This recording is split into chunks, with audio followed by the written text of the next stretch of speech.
Okay, so I'm about to start it. You should be live now. Good afternoon and welcome to Season 2 of Power BI Lunch and Learn. My name is Alex Taylor. Today you've got some exciting episodes in store this season. We are travelling around the world for our world tour, so we will have speakers from the likes of Australia, Canada, America and India, and we will be you'll be experiencing lots of different tips and tricks across Power BI. Let me just go through my slides quickly before we start with our speakers. So quickly, a quick season review, season 1 review. During season 1, we covered the topics such as data modeling, Power Query and M-code, using parameters, field maps with COVID data, handling errors and exceptions, the world of bookmarks, April features review, advanced Power Query, the introduction to DAX and variables, editing interactions, not your normal interactions, and Ben did a random generator tool in Power BI to choose our Power BI pub quiz winner. So congratulations to our winners. The prizes will be out to you very, very soon. All the episodes from season 1 are now available on powerbisupport.co.uk. So take note of that. That is the website which you'll be able to find everything from Sheb, Ben and Lewis, and updates of our upcoming seminars and events and episodes, as well as some blogs the guys will be doing. So we did a survey for all the attendees from season 1. So we had some really positive results. So in terms of skills, 92% of people thought they did acquire new skills in the first season. 94.5% of people found our presenters friendly, and people rated the season as 74% as excellent and 21% as very good. So thank you very much for your feedback. It's much appreciated. And thank you for coming back for more installments of this Power BI Lunch and Learn series. Quickly just go through the bios of our trio of presenters. Lewis Holmes is one of our speakers, who's a Microsoft Stack BI contractor, over 10 years experience, and he's worked with various different large-scale organisations, the likes of Manchester Airport Group is one of them. Ben Howard, he's the most experienced of our three. He has 25 years consulting experience. He is a trader by trade in Power Project and Power BI, and he's spoken across the world on the world tour and various different project conferences, especially around Power BI. And Sheb, who is our producer, he's also a Microsoft certified solution expert in BI data analytics. He's a Power BI architect and also a Power BI trainer. Quickly, today's episode. Today we are doing our first stop on the world tour in India. So we've got our special guest, who is Sumit Gupta, who works for Nice Software in India. He will tell you all about his background experience, but he's talking about performance tuning in Power BI using the Performance Analyzer tool. So he'll use the Performance Analyzer tool, Power BI, to show how to streamline queries. And then part 2, we've got Ben Howard, and Ben will be doing May's 2020 desktop update. So thank you very much for tuning in today, and we look forward to seeing you next episode. But without further ado, let's kick off today's episode. So I'll move over to Sheb, who will introduce Sumit. Thank you very much, Alex. So yes, thank you for that introduction. Thanks to everyone for joining us on our world tour season. I guess just a bit of background around that. So why is it that we're going around the world? So we got a bit of traction in our first season from a lot of people around the world, and what I wanted, I guess, was to excuse me, understand how people in other countries apply Power BI, how they use Power BI. Do they use it in a different way than we use it here? Because it's interesting, working for a global company a few years back. They worked on the same data here in the UK and the data in Europe, for example. And even though they had the same data, same information, they were reporting on totally different KPIs, totally different trends, totally different analysis. So it's interesting to sort of see how people adopt Power BI, how they use Power BI within other countries. And I wanted to bring that experience. I wanted to know myself, and I also wanted to share that with you guys as well. So the first stop we've got is India. So we've got Sumit Gupta, who's got 17 years worth of experience in the sort of industry. He's a MicroStrategy expert, he's a Power BI expert, he's a business intelligence expert. He actually doesn't work for Nice Software, he owns Nice Software and owns and runs his own team of architects and developers in India. So without further ado, I'd just like to say hello to Sumit. Sumit, are you there? Yeah. Hi. Thank you, Sheb. This is Sumit, everyone. Welcome to the session. Hi, Sumit. Thanks for joining us. So first of all, I just wanted to find out exactly what time it is over there in India. It's just a few minutes over 5 p.m.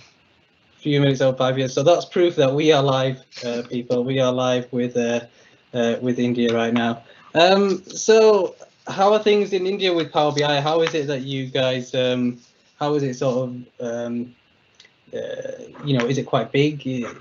Are there other tools in India that are bigger than Power BI? Or is Power BI the sort of biggest one in terms of BI tools? A very good question is just that Power BI really is coming up to speed. Obviously, about a couple of years back, I would say other tools were probably leading the market, more like MicroStrategies and OBS and things like that. But then the last couple of years have seen a big change in the world of BI, and seriously, things are changing. Power BI being a Microsoft tool, many other, so many people who are working with different tools of Microsoft, and they're more aligned and used to Yeah, Microsoft tools. They actually find the transition to be more yeah, easy for the people who are getting into BI new, that's and not to mention it's quite intuitive. It's very easy to use. You can do big things without much of an well, effort. Not to mention the price is quite cheap as compared to some of the other ones, and that's yeah. the reason why it's really spreading like wildfire in the market right now. So yeah. Great stuff. Okay, so if you'd like to share your screen, we can get started with your presentation, Yep, and sure. I guess show people how you exactly, stay in front of the competition, I guess, in terms of delivering Power BI solutions. So you're on screen now, so yes, please take it away. All right. Thank you so much, Sheb. And, welcome once again to everybody, whoever is listening to me and watching my screen right now. This is Sumit, as you guys know, and today I'm going to be talking about performance tuning in Power BI. First of all, Power BI really is a pretty tuned application in itself. It really does a lot of things, and it's pretty tuned. You don't really get into a lot of challenge in terms of making the tool work fast. It's already quite tuned, but then there are still few tricks which, if you apply, things are going to be even faster. Things are going to be even performance improved. So some of you guys probably might just want to go ahead and try some of the things that I want to show you. So let me just quickly take you into the agenda that I have in my mind today. So, of course, performance tuning, I'm kind of breaking that into two different sections. One is the data level performance tuning, and the other one is the Power BI level performance tuning. Point number two is basically where I'm going to take you into certain demonstrations I'm going to show you as well. But then point number one is little introductory theoretical part, I would say.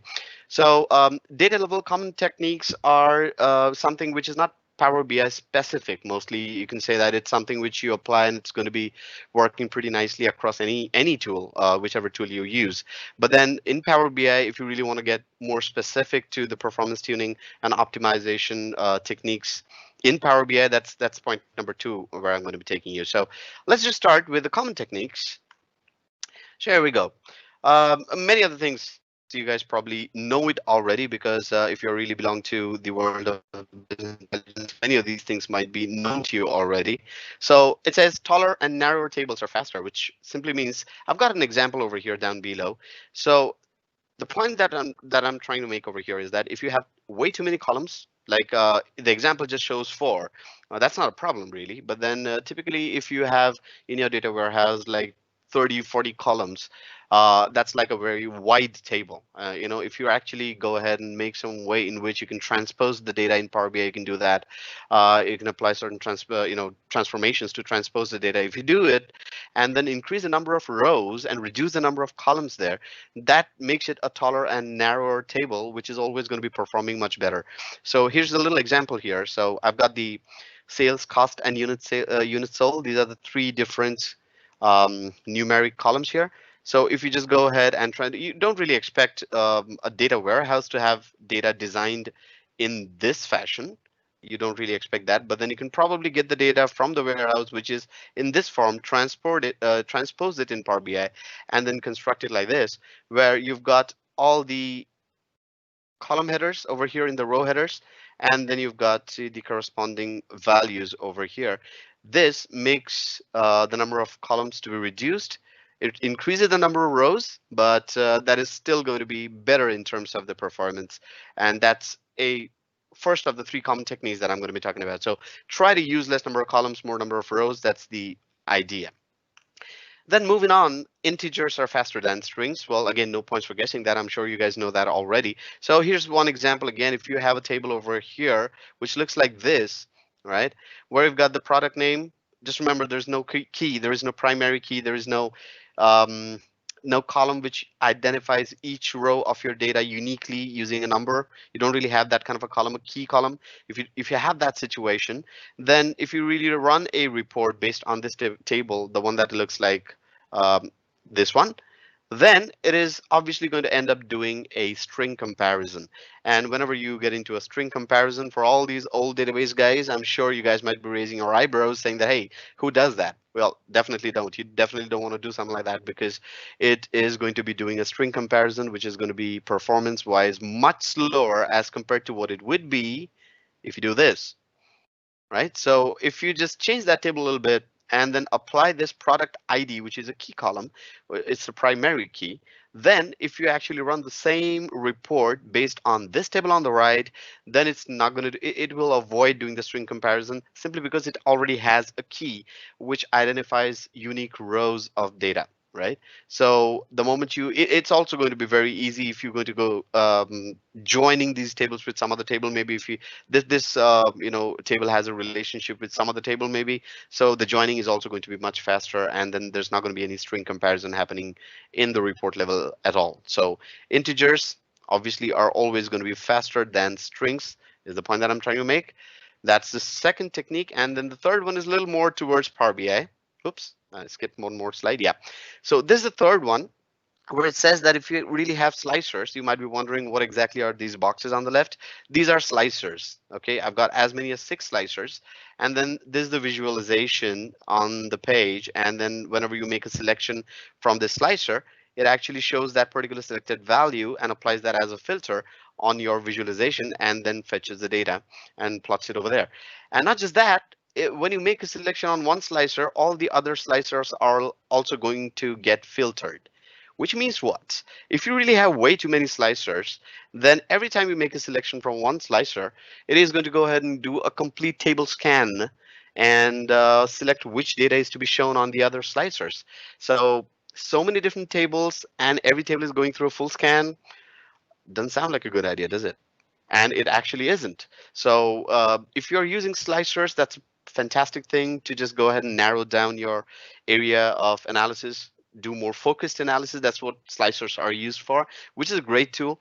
But then too many of those, well, not really a best idea, because every time you make a click, everything starts refreshing, every table starts getting scanned, and then populating the relevant data that you choose might just take a little extra few seconds. And when I'm saying that performance, you're tuning the performance, trying to improve the performance, it's a matter of few seconds. Okay, it's a Power BI. That's why I said it's pretty tuned application in itself. Even now, when I'm going to be getting into the next section, I'm going to show you how much time it really takes to perform a particular action. And it's going to be noted down in the performance analyzer tool. You will see the difference. It's just a few milliseconds, so it's not a huge difference we are talking about. So these are the 3 common techniques, I would say.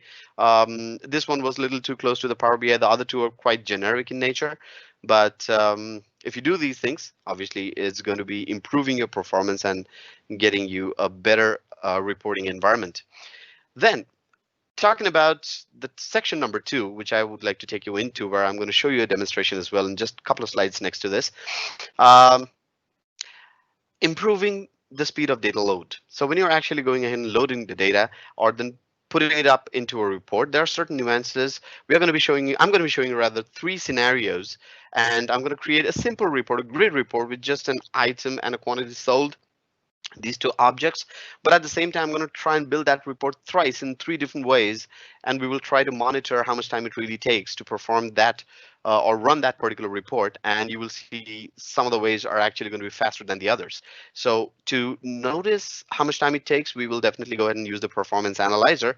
And then these are the 3 scenarios that I'm going to be talking about, and I'm going to be even demonstrating creating a report which requires joins, And all the database guys, again, you guys might be saying, okay, joins, not a good idea. It definitely has a negative impact on your report. Then creating an aggregated table using DEX function so that it does away with the join requirement. And then finally, we are going to be going ahead and importing the data from a SQL server using a query of my own rather than trying to do the aggregation using Power BI and doing the aggregation using Power BI in the tool. I'm rather going to be doing that, the join and aggregation at the database level and bring the aggregated data directly. So that's going to be the third scenario. All right. So this is a little screenshot of how the performance analyzer looks like. Obviously, every time you actually go ahead and make a click, it basically shows you the timings in milliseconds of this kind. So it's basically broken into data query, visual display, and other manipulations. So how much time these things took, it actually shows you the milliseconds of each. And I'm going to be using this particular tool to show you how much time each one of my scenarios take. Okay, so I'm not really talking about this too much. I would like to show you rather. I'll just go ahead and into the next slide, which is what I'm going to be showing you to construct an output like this. My final objective of all these three scenarios is going to be to go ahead and produce this output, where I'm going to go ahead. I'm sorry, going to go ahead and get the item name and total quantity measure. And the item name is basically going to be fetched from a table called as lookup item table. Okay, I've got a SQL Server database sitting in the back, which is going to have this table, and it has got 360 rows of data. Similarly, I'm going to get a measure created, which is called as total quantity, and that is going to be done on a table called as order details table. And as you can see, it has got more than 800,000 rows of data. The reason why I'm actually giving you all these details simply because just imagine if I actually get these two columns in one report, what's going to happen is that just to produce an output of 360 rows of data, the system will have to go ahead and scan these many rows of data, right? So that is going to be just to produce 360 rows of data is going to scan more than 800,000 rows of data. So which is obviously going to have certain impact on the performance. So what are the three scenarios in which we are going to be producing this output? These are the three scenarios. So the first one, which is going to be supposedly the slowest one, which is where this is a SQL Server database I've got right at the bottom. Okay, pardon my handwriting, it's not the best. So I'm going to be getting two tables imported into Power BI. And this is going to be the lookup item table and the order details table that I was talking about in the previous slide. And then from each one of these tables, I'm going to pick up one column each and put it into the report. All right, which means that over here, it surely is going to perform a join. Okay, that's my first scenario, supposedly the slowest one. Then in the second scenario, we're going to be building the same report output, but this time we are going to be getting the same two tables from the SQL Server database. But instead of picking up the columns from these individual tables, we are going to be creating another layer of abstraction, which is this in Power BI, which is going to be an aggregated table. It's going to be a consolidated table. It's going to pick up the data from both the tables, base tables, and create a third table of its own, and then the report is going to run on the third table, which is an aggregated table, which obviously is going to be a little faster than the first scenario. And then the third one, because it's not going to have the join anymore, this is all operating through a single table, no join needed. And then the third scenario is where I'm not going to be importing these two tables at all. As a matter of fact, I'm going to be using a query of my own to create an aggregated table directly in the SQL query and then fetch only the output of that query, which is going to be a single table, and then run that report based on that one table. In each one of these scenarios, I'm going to be creating that total quantity sold measure that's going to be common across all. The table is going to be common across all. The output that I'm going to be generating going to be common across all. I'm going to be every now and then when I run a new scenario, I'm going to be going ahead and deleting the cache. So let me just go ahead and take you into the demonstration. Okay. Right. And while let me just load up Power BI as I'm doing it, let me just talk about the fact that scenario number 2 and 3, there are times when it can interchange. 2 is going to be slower than 3. Ideally, theoretically, that's how it's supposed to happen. But then there are times when the scenario number 3 might actually appear like slower, and the 2 might appear a little faster. That little interchange can happen simply because when you talk about performance optimization, like I did mention a couple of times, Power BI is quite an optimized tool itself. But when you go ahead and do certain manipulations, if the number of rows of data is not really huge, so sometimes even the scenario which is not the best one may also perform better. So, but theoretically, what I told you right now on the slides is exactly how it's supposed to happen. It's exactly, 9 out of 10 times the scenario number 2 is going to be slower than scenario number 3. 3 is going to be the fastest. So let's see how those things work. So quickly, I'm going to go ahead and click on SQL Server, and I'm going to put my server name, and I'll give the database name as well, and then I'm going to hit OK. Let's just wait for this thing to come up. Okay, that's my database and all the tables. So I'm going to get the lookup item table, 360 rows, remember? That's my table. And then I'm going to go ahead and pick up the order details table and just hit load. It's going to take a couple of seconds, so maybe a little more than that, to fetch all the data, and it's going to automatically detect a relationship between these two tables as Power BI does it on its own. The auto detect is pretty effective and accurate, and it has got an item ID column, which is common in both. So let me just quickly go into the model view and check if the relationship is there, and it is there. Item ID, that's what's joining on. So I'll just go into the data view, and quickly what I'll go ahead do is in the order details table, here's my quantity sold, and I want to go ahead and create a simple measure, and the measure is going to be just summing up this column. So let me just do that real quick. I'm going to call this as total QTY sum of quantity sold is basically what I want to do. And then I'm going to hit enter. Pretty simple measure, nothing complicated. Quickly, let's jump onto the report view, and I'm going to create a simple grid visual. So I'll just take this table, let me make it big. And then before I do anything else, I'm going to go ahead and click on view and then click on performance analyzer. This is the tool which is going to be showing us how much time it's really taken. So it's going to, note down the time of every click that we are making. So I'm going to say start recording. You'll have to start the recording so that from that point onwards, whichever click you make, it starts recording it. So now it's recording.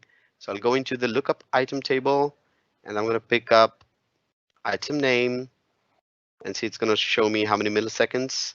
And then I'm going to go ahead and pick up the quantity, total quantity measure that I just created. And then it says 259 milliseconds. So I'm just going to say stop recording. That's all I wanted. Here's my visualization that I wanted to create. Okay, item and quantity sold, pretty simple. And then let's just go ahead and see how much time it really took. 259 milliseconds. I'm going to make a note of it if you don't mind, because I want to go ahead and make a comparison of these things. So I already got this Excel sheet. So I'm going to say 259 and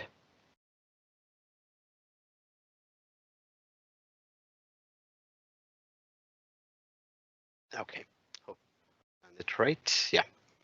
So 259 milliseconds of time it took to produce this output. Let me just close this. Let me remove, that's scenario number 1. Let me just remove this measure also because I don't want to use it any furthermore. Okay, delete this. And I'm going to get into scenario number 2 now, where I'm going to create an abstraction layer. But before all that, first of all, I'll go into File, Options and Settings, and I'm going to go into Options and make sure that I just click on Clear Cache, because I don't really want the cache, because every time you are executing a report, a cache is generated. So the next time it's obviously going to be faster. So, I want my scenarios to be the contributing factor for the performance improvement, not really the cache. So I just want to clear that every time I, start a new scenario. So in the second scenario, let me just quickly get into the data view, and I'll go into a home. And in home, I'm going to say new table, because I want to create an aggregated table. Remember? I'm going to call this as aggregated table, and I'm going to use the summarize function. I'm sure you guys must be, aware of it. So the order details fact table is basically what I want to go ahead and aggregate. I want to group by the item ID, so it returns me only 360 rows of data, and I want the measure column to be called as let's say QT by sold.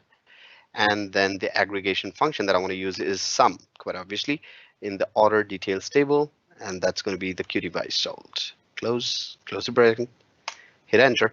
And that's going to return me a table. Okay, and that's going to have like two columns, item ID and quantity sold, 360 rows of data, which is fine, but the job is not done yet because if I want the item description, I don't really have that over here, so I'll have to look up that value as well so that this table becomes self-sufficient to run the report. I don't really have to go into any other table then. So I'll just quickly go into home, new column, and I'm going to call this as item description. And I'm going to use the lookup values function. And then I want to look up the item name from the lookup item table. This is what I want to pick up. And it's going to ask me for the common columns in both the tables, which is the item ID. And in my current table also, I have an item ID. So this is the one which is going to be used for the join. And there we go. I've got all the item description. And then finally, one last thing before we head back to the report is I'm just going to create that measure of summing up the quantity sold one more time like I did last time. So total, total quantity, and it's going to be a simple sum of quantity sold. That's that. So I've got this third table now, which is good enough to run the report on its own. So let's just head back to the report view, take the grid, and then one more time, I'm going to be enabling the performance analyzer. And let's just go ahead and see how much time this one takes. This is supposed to be a little faster. Okay, so I don't really need the other two tables anymore. I'm just going to take the item description from here, the aggregated table we created. And then I'm also going to take the total quantity from the same table. And then I'm going to say, stop recording. You've done it enough. Right now, the same output, but now it says 223 milliseconds, which means if I go back to my Excel sheet, that's 223 milliseconds, obviously lesser than the first one. So let me put down the other ones as well. And that's the breakup. So you see, this one, scenario number 2, has been faster than the first one overall. Okay, so these were the two scenarios I wanted to show you. Let's just head back and I'm going to delete everything now. And I'm going to show you the last scenario. Okay, so let me just get rid of these tables as well. I don't really want to do any of that stuff that I've been doing so far in Power BI. I'm just going to simply write a SQL statement and bring the data from that SQL statement. And that's going to be the last scenario, which is supposedly going to be the fastest one. But like I said, it's possible that it might just, the second one might just appear to be a little faster, depending on the processor speed, depending on the amount of data. Power BI really can handle a lot of data. So if your data really isn't that large, these scenarios might not exactly impact the way the theory says. So first of all, let me just go into File and do this thing, clearing the cache, because it might have produced a cache again. Okay, it didn't. Okay, I'll just say hit OK. Now that's fine. What I'm going to do here is I'm going to show you this SQL statement. This I've already written it for you. So SQL Server, this time I'm going to be fetching the data from the same server, same database. But this time I'm going to go ahead and paste the SQL statement. So let me just talk about this a little bit. So I'm selecting the item name column and the sum of quantity sold column, and I'm going to put the quantity sold as display that as quantity sold. And I'm going to get it from the lookup item table, and I'm going to make a join on the order details table using the item ID, which is the common column. And finally, I'm going to go ahead and do the grouping by the item name.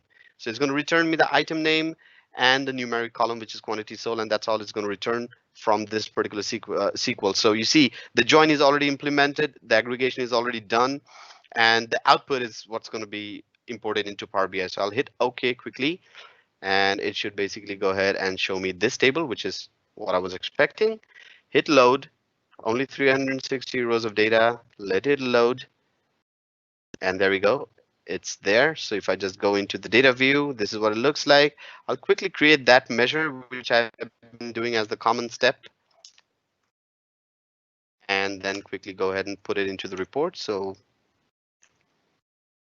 that's that. Sum of the quantity sold column, and I will get into the grid view, and we need to go ahead and enable the performance analyzer, of course. And I'm once again going to say start recording, and it starts recording. Now from the single table, I'll just take the item name, and I'll also take the quantities sold. And then I'll say stop recording. So this time it says, again, same output. This time it says 182 milliseconds. So like I said, see, this one is the fastest. So it says 8 and then 69 and then 104. So you see, this is basically what I was trying to show you, that this one has turned out to be the fastest. This was a little slower than that, and this was the first scenario, which was the slowest of all. So the thing that we did differently was, on the first scenario, we actually let the join happen. The second scenario, we created an aggregated table, but we did that in Power BI using DAX. And then in the third example, we actually created the same aggregated table, but instead of doing it in Power BI, we did that in the SQL Server environment itself. So these were the three scenarios that I wanted to show you. And as we had talked about earlier, the third one comes out to be the fastest one. So, and that's pretty much it that I wanted to show you guys. You can apply that if you really like it. You can apply this in your own project, in your own report. If you have any further questions, you can actually reach out to me on that contact details, which is flashing on your screen right now. And I'll be more than happy to help you guys. So that's all from my side. I hope you guys enjoyed this, and I hand it over to Sheb again. Thank you, Sumit. That was really insightful. Thank you for that. We've got a few questions, if you don't mind taking them.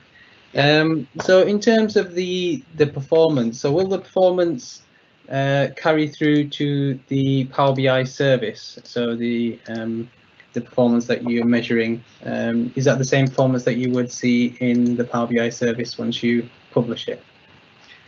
Yes, that is true. But then, yeah, there's going to be a certain amount of difference, because there's going to be a web server involved in between. Architecturally, that's going to be a little different than working on desktop. So, the contributing factors may be a little different, but then overall, you do expect it to be pretty similar. Excellent. Yeah, that's good. That's good. And do you think that the in-memory performance effects is affected once it goes into the service as well? Not exactly. That's not going to be the case, because ultimately the in-memory capabilities are there in the service account equally as much as it's there in the desktop. So the engine that's operating in the background, that's the X velocity engine, still kicks over. Yeah. And you don't really expect the service to be any slower. If at all, since there's a web server operating in the background, there are chances that it sometimes might just work a little faster. Okay, brilliant. And in terms of the cache, you clear the cache on the desktop, but is there an option to clear the cache online, or is there a way to? There is, yes. To do that, yeah. There's an administrative panel in service account, using which you can actually go ahead and clear the cache from there as well. Okay, and is that something that needs to be set by more an admin rather than a user? Yes, the administrative panel is basically not something which you will get access to unless you really have the administrative access. So that's where you can actually go ahead and manage your users and do a lot of other things which administrators generally do. So the managing cache, enabling, disabling, all these things are also a part of that panel. Okay, brilliant. All right, thank you very much. Sheb, Ben, before we go to them, I have a question for Sumit, if you don't mind. Oh yeah, go ahead. Yeah. Under the performance analyzer, it gives you three figures: one's through the DAX, one visual, and one other. In the example you had then, the other category was the biggest, and I wondered if what was it doing in the other bit? Okay, so the DAX query visualization, obviously that's pretty self-explanatory, but then every time you actually go ahead and request for a report and then something operates in the background, quite obviously there is some sort of SQL statement that's getting generated in the background to produce the report output that's being requested for. So there's an engine that's running which is doing all these operations. So the other basically is talking about, all these other operations to bring the data and structure it in the way you want it, and then produce it as the output at the visual layer. So that's what the others basically, there are quite a few components that goes into it. As a point of fact, if you actually go ahead and do a direct import, apart from these three, I would expect another component also to be appearing in the performance analyzer. That appears only if you do a direct import. Okay. Okay, thank you. Great. In terms of incremental loads, which method would you say is the most efficient for incremental loads? So it all depends on what kind of data you're dealing with, because if you actually go ahead and see that your data, you have a data of 10 years, but then you know that it's only last 1 month's data is being changing, you don't really expect that all 5 or 10 years of data being changing. So you have to choose that maybe I want to load up all 10 years of data, but I want to refresh only last 1 month because that's all changing, I know. So that depends on how much data you expect to change, and you might want to keep a little bit of threshold on top of it, so that you know, nothing really gets missed out. So if it's a really transactional data, you know that it's only 1 day's data. The moment the day is over, I don't really expect the previous day's data to even change. If it's that live, well, then you have to set it up in a different way versus you know, some of the other ways in which your data is refreshing. It all depends on how much is changing. Okay, brilliant. Thank you very much. And let's just have I think a couple of questions you can take yourself on the Q&A during Ben's presentation. So Ben, if you'd like to share with me your screen, then I can put you live. Ben is going to take us through some of the main features that were released in the May 2020 update. So I took you through the April ones in the season 1. Only a week later, the May was released, and we had a few more updates there as well. Some nice cool features. Won't be able to cover everything, but we'll cover some of the main ones that might affect us in our day-to-day use of Power BI. So I'll just take Ben from here, and Ben, I shall put you live now. Brilliant. Oh, excuse me. Thanks, Shep. Need a cup of tea. So brilliant. Thanks, Sumit. That was absolutely stunning. Appreciate that. Alas, it's left to me, not alas, of course, to wrap up for the next 20 minutes. Obviously, I'm not going to take you through the whole of the Power BI desktop in terms of the release, because that's already done by these guys. So you can go and watch it on Microsoft, of course, and it's always on YouTube. What I did do, though, is think, you know, what's useful for us just as report developers at the front end. So certainly drill through is useful, and I'm going to take you through some drill through on some navigation pages, because I did a talk a couple of weeks ago about bookmarks, and this sort of stuff, you know, has come through and really replaced that.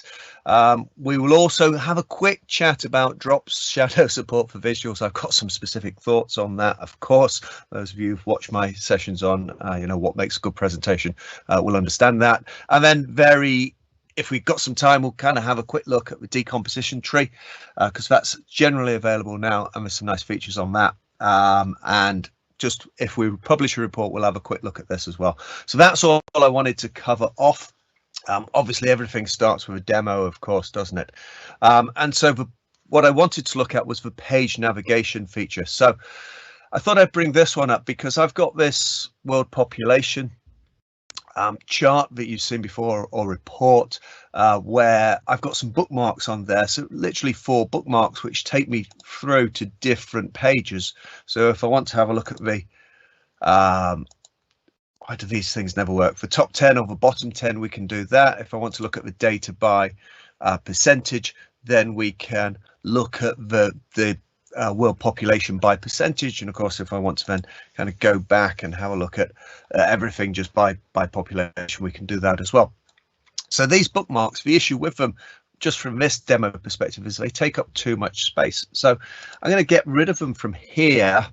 And instead, I'm going to replace these 4 bookmarks with a direct page navigation to these pages at the bottom here: population, population percentage, fastest growing, slowest growing, etc. So how do I do that? Well, firstly, I can insert either a shape or an image or a text box or a button, doesn't really matter these days. I created my own image to do this. I've just got an image here called page, and so we'll put that image on this page. We'll just kind of resize that. So that's all okay. So what I want is for this button, which this is going to become, I want to have an action on that button. So the action is going to be page navigation. And in here you can see that I can choose the page that I want to go to. Okay, now you can see the pages as they're listed below here. That's not going to save me any more real estate. So what I can do is I can put a slicer next to this, and that slicer is going to contain the name of the page that we want to navigate to, and we're going to link that up together. So I'll just place the slicer there. Visually, I'm just going to, again, you always want to think about how people look at your pages, and is the data kind of linked together, or do those two buttons go together? And so I'm just going to, behind that, if I can grab that, Control C, Control V, I'm just going to take that grey bar and put that approximately over there. We'll resize that and we'll have it about there, and I'm just going to take that to the back. Okay, so take that to the back again.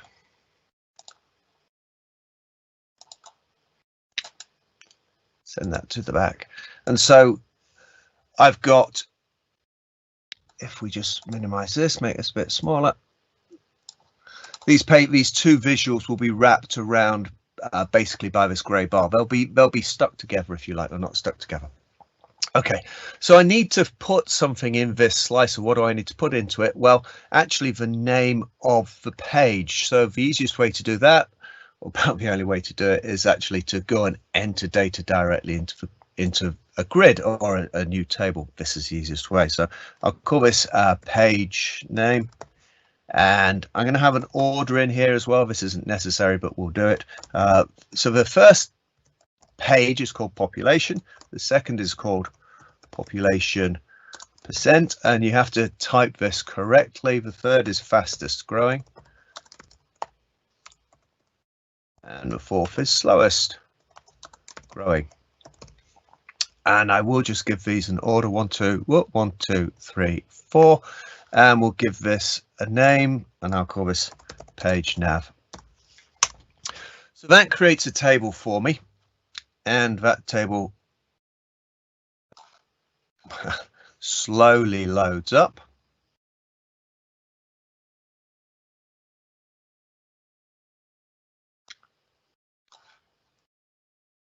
Okay, so with this filter selected, then we can go and put the page name in the filter. Okay, and you can see those here: fastest growing population, population percentage, slowest growing. Of course, this is where the order comes in. So if I click on page name here, we'll just order this by the actual order. So 1, 2, 3. So we should get population, population percentage, fastest and slowest growing. So that's all good. I'm just going to change this filter a little bit. So there's a couple of things we want to do on there. Firstly, I want to have a selection control. That's not a filter, that's a matrix. There we go. Let's get that as filter. That's better. So the selection control, I want that as a single select. And also we'll have that as a drop down, and so I can just resize that nicely, and we'll get rid of the slicer header. Okay, so we don't need to know the name. So that's good. So we've now got something where we can select the page, and now what I want to do, or I've got a slicer where I select the page. Now I want to link this page button up to that so we can navigate through. So clicking back on the page button, we've got an action, which we already said. This is page navigation. We don't want to select a destination, rather we want to conditionally put a formula against this. So I just click on the format by, and we have this, the UI appear. So we're going to choose a field value, and then what field are we going to base it on? Well, we're going to base it on the page navigation field, and the page name. Okay, and the summarization, because we're only selecting one thing from here, can be first. It doesn't really matter. So now what we should be able to do is, if I select fastest growing and then select page, then it should take us to the fastest growing, which it does. Okay, so that's pretty neat. Let's just go and check that out. Make sure we can go to the slowest growing, for example. Where did we put this on? Population percentage? Yeah. Okay, let's go to the slowest growing. Just make sure this works. Control click. Okay, so that works quite nicely. What I then typically would do is use another feature which was shown to us previously, where we can just control click and copy multiple visuals at once. So if I control copy those, control C, go over to the fastest growing, the slowest growing, control V, we can just paste those visuals in. I won't sync them. Didn't get the grey one in the background, but now we can again navigate around using this and go to the population. So it's a nice way of freeing up some of the real estate on our screens. And we'll paste this one in. Okay, so that's quite useful because a lot of the time we do run out of real estate and we've had to do navigation before via bookmarks. Okay, so that's good. The other thing that I wanted to look at, given we've probably got some time, is a new feature called shadows. Okay, so we can put a shadow around a visual. So let me show you that. I'm just going to minimize this visual a little bit, and in fact we'll make this one approximately the same size. I like those little red lines coming in. That's good. Let's look at shadows then. So under formatting, we've got this new option called shadow. Okay, so shadow, as you can see, turns on a shadow. It kind of begins to make the visual stand out. So I'm in two minds about this as to whether this is sensibly a good thing or a bad thing, but it's there. I'm sure we'll find some great scenarios for it, one of which I may well show you if we've got time. So the shadow is on, and of course we should probably turn it on then for all of our visuals. And if I've turned a shadow on, I probably don't need a border, okay, because the shadow actually defines exactly where the visual is. So here I will turn that border off, and again that'll make it a little nicer. So again, you've got to think about, don't just switch everything on in Power BI, you'll have some problems. If we look at the shadow, then we've got a few options around that. As you'd expect, we've got a different color, so we could have that as a blue shadow, etc. We can choose whether the position is outside or inside. Not quite worked that one out yet, I must admit. And then we've got some presets of where it can appear, so bottom right or top right, etc. You can see that shadow just moves around the visual. If we go and choose the custom option, then we've got lots of options around how big this shadow should be, so 3 pixels, 23 pixels, the blur, the angle that it's occurring at, so where's the sun coming primarily from, if you like, the distance of the visual away from the canvas, which again impacts how much shadow it has. So those are some of the things that you can play around with to really get your report looking the best way you want, if you like. Notice that the shadow, depending upon its transparency, will overwrite or not other visuals as well. So again, you need to be careful with what you're doing here. So that's shadows. Now, one of the things you can do with shadows as well, which is kind of more the interesting thing, I think, is you can conditionally format how that shadow appears. So in this case, I'm just going to reset the shadow to default, and notice it's now switched off. I've got something here called the top 10 fastest growing countries by percentage. Let's just take this population one and I'm just going to duplicate that. We'll work on a duplication of the page, which is what I often do. And we'll get rid of this visualization and this visualization, and we'll copy in this vision. So we'll highlight that, Control C, not Control V, but Control C, and then over to here, Control V.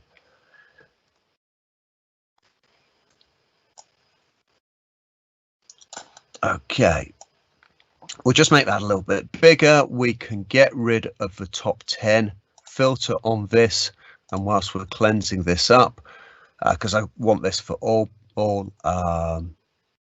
countries, we'll get rid of the title. We can get rid of the legend as well, and then in the data area we will just say the text size. We should be able to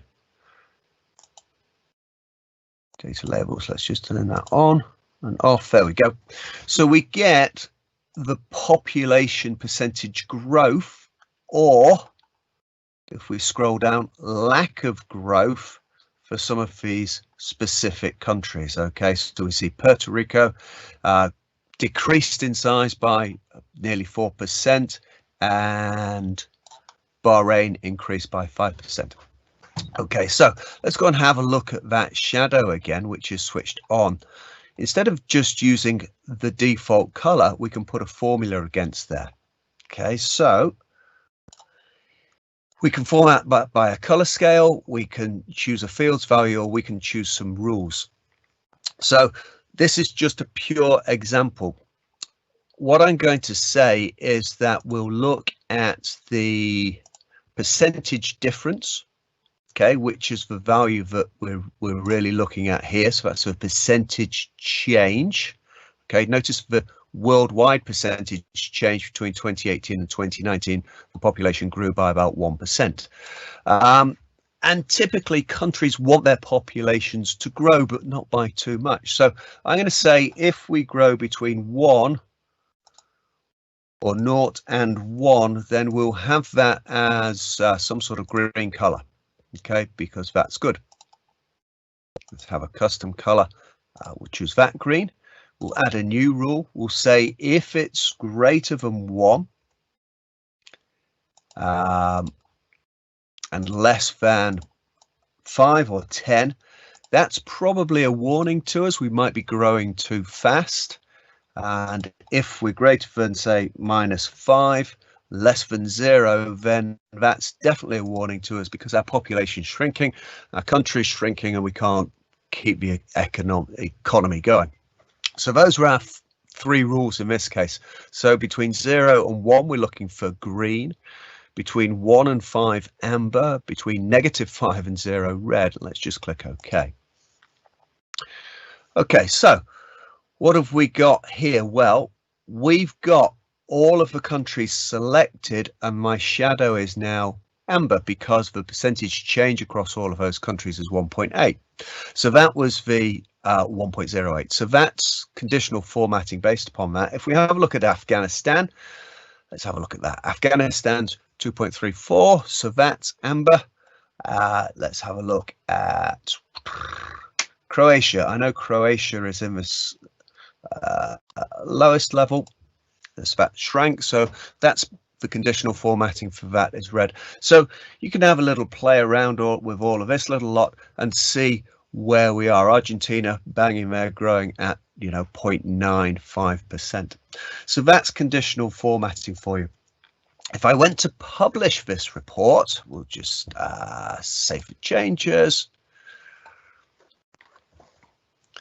And I'll show you the last thing before we wrap this up.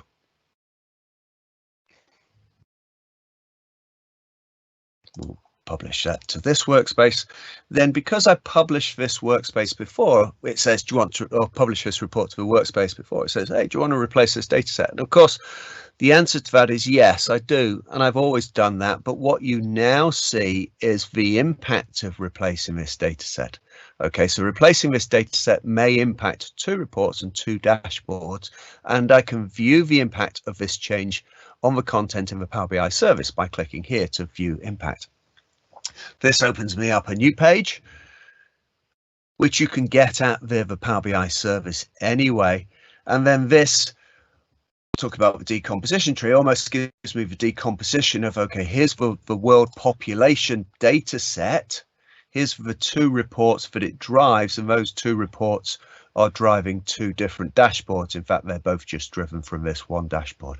Okay, and we can see the impact by clicking on this button here across multiple workspaces. Okay, so that shows you if you're going to publish a report, it might impact 20 people or a number of viewers and a number of dashboards, etc. You can actually get visibility of that before you publish it to make sure that it's going to be okay. The last thing I'm going to show you, given that I have a few minutes left, is the decomposition tree. So the decomposition tree, which is here, has reached general availability, GA, or turned gold, as we used to say. And this is a decomposition tree around some planner tasks. So the issue that we had with the decomposition tree was that it wasn't very responsive, if you like. So if I had data that went across or higher than the screen or the vertical size of the visual, then I would lose it, and I wasn't able to scroll up and down. What Microsoft have done now is they've made this visual responsive, if you like. So I can see and I can scroll up and down now through the different areas of that decomposition tree. And let's just choose Andrew, because Andrew's the one that's got the most tasks, and we'll just then go and have a look at that by bucket name. Okay, so we can see that Andrew now has 4 completed tasks. If I click on Andrew and select Andrew and then scroll up and down, Andrew, the selected activity or selected resource, in this case the selected item on the decomposition tree, stays there, and everything else kind of scrolls around Andrew as I scroll up or down. So the decomposition tree is pretty cool like that. My issue with it still, though, is if we go here, okay, I can't scroll left or right. So I can scroll up or down here, but I can't then scroll to the next item in my decomposition tree. We have to make that a bit bigger. Okay, so that's the next feature that I'd like Microsoft to release, actually, to make this really responsive. All right, that's the end of demos from me. Probably best if I hand over to Sheb. See if we've got any questions. We can wrap this up. Thanks, Ben. Yeah, a lot of people will say that they haven't seen that before, so it's a nice, cool feature that you demonstrated there. So thanks for that in terms of the page navigation and the shadows.